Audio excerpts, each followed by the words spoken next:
कमरे के दरवाजे पर कदम रखते ही मेरा दिल ज़ोर ज़ोर से धड़कने लगा। मैंने हल्की सांस ली और धीमे से दरवाजे को खोला। अंदर का माहौल कुछ अलग था। कमरे में हल्की पीली रोशनी थी और वातावरण में एक अजीब सी नमी फैली हुई थी। ससुर जी आराम से अपनी कुर्सी पर बैठे थे, लेकिन उन्हें देखकर मैं चौंक गई। मैंने हमेशा उन्हें एक कमज़ोर और बीमार इंसान की तरह देखा था, लेकिन आज की उनकी छवि कुछ और ही थी। उनके चेहरे पर आत्मविश्वास था, आंखों में गहरी चमक और होठों पर एक हल्की मुस्कान। मेरी सांसें तेज हो गई। उन्होंने जैसे ही मेरी ओर देखा, उनकी मुस्कान और गहरी हो गई। आओ बहू, अंदर आओ, उनकी आवाज़ गूंजती हुई मेरे कानों में पड़ी। दोस्तों, बहुत ही रोमांचक कहानी है, पूरा सुनिएगा ज़रूर। दोस्तों, वीडियो में आगे बढ़ने से पहले एक छोटा सा रिक्वेस्ट है कि वीडियो को लाइक और हमारे चैनल को सब्सक्राइब ज़रूर कर दीजिएगा और प्यारा सा कमेंट भी कर दीजिएगा। दोस्तों, चलते हैं आज की कहानी की तरफ। मैंने डरते हुए कमरे में कदम रखा और धीरे धीरे उनके पास जाने लगी। मेरे पैरों में हल्की कंपन हो रही थी, लेकिन मैं खुद को संभाले रही। तुम्हारी जेठानी ने तुम्हें सब कुछ समझा दिया होगा, है ना? मैंने नज़रें झुका ली और धीरे से कहा, जी, मैं आपकी सेवा के लिए आई हूँ। उन्होंने हंसते हुए कहा, बहुत अच्छी बात है, लेकिन सेवा करने से पहले थोड़ा मनोरंजन भी होना चाहिए। मैंने थोड़ा हैरानी से उनकी ओर देखा। मतलब? उन्होंने अपनी कुर्सी से थोड़ा आगे झुकते हुए कहा, तुम्हें मेरे लिए एक नृत्य करना होगा। जब तक मैं ना कहूँ तब तक तुम्हें रुकना नहीं है। लेकिन ससुर जी, ये कैसी सेवा है? मैंने थोड़ा घबरा कर कहा। उन्होंने हल्की हंसी के साथ कहा, तुम्हारी जेठानी भी तो यही करती है, अब तुम्हारी बारी है। मेरे पूरे शरीर में झुरझुरी सी दौड़ गई। ये सब मेरे लिए एक झटके जैसा था, लेकिन ठीक है, मैं खुद को संभालते हुए बोली, अगर यही सेवा है तो मैं तैयार हूँ। उन्होंने एक पुराना संगीत सिस्टम चालू किया।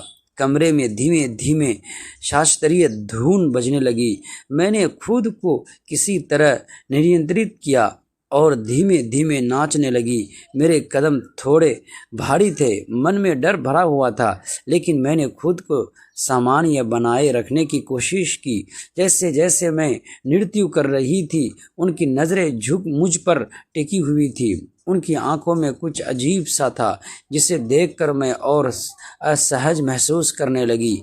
मैं जल्दी से इस पल को ख़त्म करना चाहती थी, लेकिन वो रुके नहीं। उन्होंने मुझे लगातार नाचते रहने का इशारा किया। कुछ देर बाद मेरी सांसें तेज हो गई, शरीर थकने लगा और पसीने की हल्की बूंदें मेरे माथे पर आ गई। मैंने हिम्मत जुटाकर कहा, ससुर जी, अब मैं थक गई हूँ। लेकिन उन्होंने धीरे से मुस्कुराते हुए कहा, अभी नहीं, अभी तो तुम्हें बहुत कुछ सीखना बाकी है। जैसे ही मैंने उनकी बात सुनी, मेरे शरीर में अजीब सी हलचल हुई। मैं अब और ज़्यादा घबरा गई थी। मैं वहाँ से जाने के बहाने सोचने लगी, लेकिन इससे पहले कि मैं कुछ कर पाती, उन्होंने अचानक मेरी कलाई पकड़ ली। मेरा पूरा शरीर कांप उठा। ससुर जी, ये क्या कर रहे हैं आप? मैंने कांपती आवाज़ में कहा। उन्होंने बिना कुछ बोले मेरी ओर देखा और मुझे कसकर पकड़ लिया। मेरा दिल ज़ोर ज़ोर से धड़कने लगा। मैं फ़ौरन खुद को छुड़ाने की कोशिश करने लगी। मैंने पूरी ताकत लगाकर खुद को छुड़ाया और ज़ोर से उन्हें धक्का दे दिया। वह कुछ पीछे हटे और मैंने बिना कुछ सोचे समझे कमरे की ओर दौड़ लगा दी। मैं एक पल के लिए वहीं ठिठक गई। ससुर जी की आंखें सीधे मेरी तरफ उठी, जैसे उन्हें पहले से पता हो कि मैं आने वाली हूँ। कमरे में रखी पुरानी घड़ी की टिक टिक उस खामोशी को और गहरा बना रही थी। बाहर तेज़ हवा चल रही थी, जिसकी आवाज़ खिड़की के पर्दों को हिला रही थी। आ गई तुम? उन्होंने धीमी लेकिन गंभीर आवाज़ में कहा। मेरे गले से आवाज़ ही नहीं निकली। मैंने बस हल्का सा सिर हिला दिया। पता नहीं क्यों उनके चेहरे पर आज कुछ अलग था, एक अजीब बेचैनी, जैसे वो किसी बड़े राज को बोझ उठाने बैठे हों। मैंने हिम्मत करके पूछा, आपने मुझे इस वक्त यहाँ क्यों बुलाया? उन्होंने कुर्सी के पास रखी मेज़ पर हाथ रखा और धीरे से एक पुरानी डायरी मेरी तरफ बढ़ा दी। डायरी के किनारे पीले पड़ चुके थे, मानो वर्षों से किसी ने उसे छुआ तक ना हो। इस घर में जो दिखता है सच उससे बहुत अलग है, उन्होंने कहा। मेरे हाथ कांपने लगे। मैंने डायरी खोली तो पहले ही पन्ने पर मेरी शादी की तस्वीर चिपकी हुई थी, लेकिन तस्वीर के नीचे जो लिखा था उसे पढ़कर मेरे पैरों तले ज़मीन खिसक गई। इस लड़की को सच कभी पता नहीं चलना चाहिए। मैंने घबराकर उनकी तरफ देखा। ये सब क्या है? ससुर जी ने गहरी सांस ली। उनकी आंखों में पछतावा साफ दिखाई दे रहा था, क्योंकि तुम्हारी इस घर में एंट्री सिर्फ एक बहू के रूप में नहीं हुई थी, तुम्हें यहाँ एक वजह से लाया गया था। कमरे की हवा अचानक और भारी लगने लगी। मेरे मन में सैकड़ों सवाल दौड़ने लगे। आखिर ऐसा कौन सा सच था जिसे मुझसे छुपाया गया था, और क्यों मुझे लगने लगा था कि इस घर का हर रिश्ता किसी झूठ की नींव पर खड़ा है। मैंने कांपती आवाज़ में पूछा, कैसी वजह? आखिर आप कहना क्या चाहते हैं? सासू माँ ने एक गहरी सांस ली। उनके चेहरे पर डर और पछतावे की लकीरें साफ दिखाई दे रही थी। उन्होंने धीरे से कहा, इस घर की सबसे बड़ी गलती तुम्हारी शादी थी। मेरे पैरों तले ज़मीन खिसक गई। मैं अवाक उन्हें देखती रह गई। लेकिन क्यों मेरी आवाज़ टूटने लगी थी? उन्होंने कांपते हाथों से अलमारी खोली और अंदर से एक पुरानी फाइल निकाल कर मेरे सामने रख दी। फाइल के ऊपर धूल जमी थी, जैसे सालों से किसी ने उसे छुआ तक ना हो।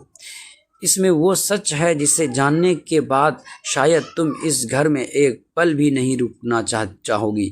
मेरे हाथ कांप रहे थे। मैंने धीरे धीरे फाइल खोली। पहले पन्ने पर एक महिला की तस्वीर थी। उसे देखते ही मेरे शरीर में सिहरन दौड़ गई। वो महिला बिल्कुल मेरी तरह दिखती थी। एक पल के लिए मुझे लगा जैसे मैं आईने में खुद को देख रही हूँ। मैं घबराकर पीछे हट गई। ये कौन है? सासू माँ की आंखों से आंसू बहने लगे। उसका नाम नंदिनी था और वो इस घर की पहली बहू थी। मेरा दिल तेजी से धड़कने लगा। पहली बहू? लेकिन मुझसे तो कहा गया था कि मेरे पति की पहली कभी शादी नहीं हुई है। सासू माँ ने सिर झुका लिया। झूठ कहा गया था। सिर झुका लिया और झूठ कहा गया था, क्योंकि नंदिनी की मौत कोई हादसा नहीं थी। कमरे में सन्नाटा छा गया। मेरी सांसें रुकने लगी। क्या मतलब? मैंने डरते हुए पूछा। उन्होंने फुसफुसाते हुए कहा, नंदिनी इस घर से भागना चाहती थी, क्योंकि उसे इस परिवार का असली चेहरा पता चल गया था, लेकिन उससे पहले ही वो अचानक गायब हो गई। मेरे हाथ से फाइल नीचे गिर गई। तभी मेरी नज़र फाइल से निकली एक तस्वीर पर पड़ी। उस तस्वीर में मेरे पति और उनके बड़े भाई आधी रात को घर के पीछे वाले पुराने कुएं के पास खड़े थे, और उनके पैरों के पास किसी औरत का दुपट्टा पड़ा था। मेरा गला सूख गया। अचानक मुझे याद आया, शादी के बाद से ही घर के पीछे वाले उस कुएं के पास जाने से मुझे हमेशा रोका जाता था। यह सोचकर ही मेरी रूह कांप गई कि कहीं नहीं, क्या सचमुच नंदिनी के साथ कुछ भयानक हुआ था? और सबसे बड़ा सवाल, अगर नंदिनी मेरी तरह दिखती थी तो क्या मुझे इस घर में सिर्फ उसकी जगह भरने के लिए लाया गया था? दोस्तों, ऐसे ही मज़ेदार कहानी सुनने के लिए प्लीज़ हमारे चैनल को सब्सक्राइब कीजिएगा और वीडियो को लाइक भी कर दीजिएगा। शुक्रिया।